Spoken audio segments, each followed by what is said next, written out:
Louis XIV, also known as Louis the Great or the Sun King, was King of France from 1643 until his death in 1715. Louis was the son of Louis XIII and his Spanish queen and of Austria. He succeeded his father on May 14, 1643.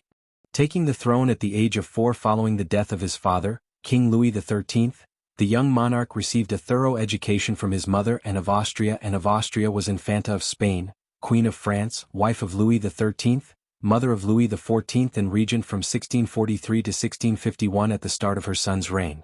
And his godfather Cardinal Mazarin. Cardinal Mazarin succeeded Cardinal de Richelieu. He was first minister, until his death, to the regent Anne of Austria and the young Louis XIV. While his mother ruled as regent and Mazarin busied himself with the young king's political training, a civil conflict known as the Fronde broke out. Originating as a dispute between the monarchy and the Parlement de Paris, the rebellion subsequently spread to the aristocracy. The child king felt humiliated by the arrogance of the great lords and physically threatened in the capital. He would never forget this experience. By the early 1680s, Louis had greatly augmented French influence in the world. Domestically, he successfully increased the influence of the crown and its authority over the church and aristocracy, thus consolidating absolute monarchy in France. Louis initially supported traditional Gallicanism, which limited papal authority in France. The Assembly had accepted the Declaration of the Clergy of France, which increased royal authority at the expense of papal power. Without royal approval, bishops could not leave France, and appeals could not be made to the Pope. Additionally, government officials could not be excommunicated for acts committed in pursuance of their duties. Although the king could not make ecclesiastical law, all papal regulations without royal assent were invalid in France. Unsurprisingly, the Pope repudiated the declaration. Louis receiving the Doge of Genoa at Versailles on May 15, 1685, following the bombardment of Genoa. By attaching nobles to his court at Versailles, Louis achieved increased control over the French aristocracy. According to historian Philip Mansell, the king turned the palace into an irresistible combination of marriage market, employment agency and entertainment capital of aristocratic Europe, boasting the best theater, opera, music, gambling and hunting. Under Louis, France was the leading European power, and most wars pivoted around its aggressiveness. No European state exceeded it in population, and no one could match its wealth, central location and very strong professional army. It had largely avoided the devastation of the 30 Years' War. Its weaknesses included an inefficient financial system that was hard-pressed to pay for its military adventures, and the tendency of most other powers to gang up against it. During Louis's reign, France fought 3 major wars: the Franco-Dutch War, the 9 Years' War and the War of the Spanish Succession. Louis XIV married his cousin Maria Theresa of Spain, the Spanish Infanta, at Saint-Jean-de-Luz in 1660.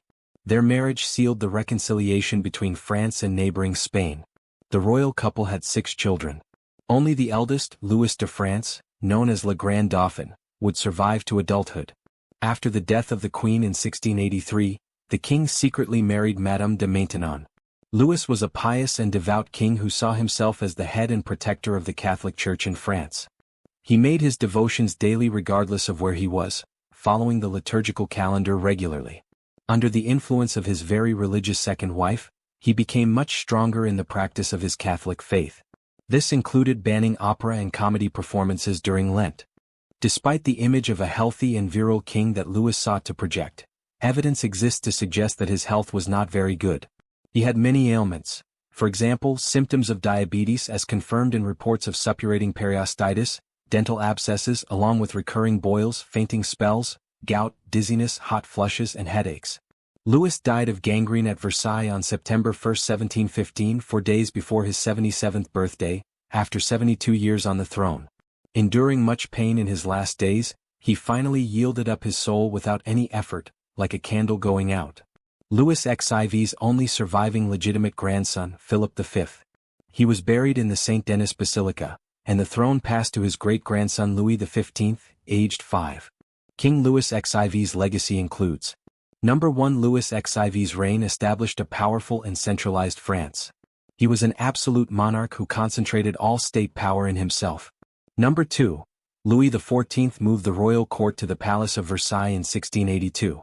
The palace is a symbol of his power and influence in Europe. Number 3. Louis XIV's reign was marked by French colonial expansion. Number 4, Louis XIV's reign concluded the 80 Years' War with the Habsburgs. Number 5, Louis XIV's reign was marked by commissioned works of art and buildings. Number 6, Louis XIV established a cultural prestige that lasted through the subsequent centuries.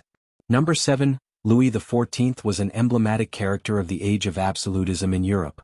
Number 8, Louis XIV's reign is often referred to as the Great Century. I hope you liked the video, so please like, share and subscribe my channel and press the bell icon to get new videos.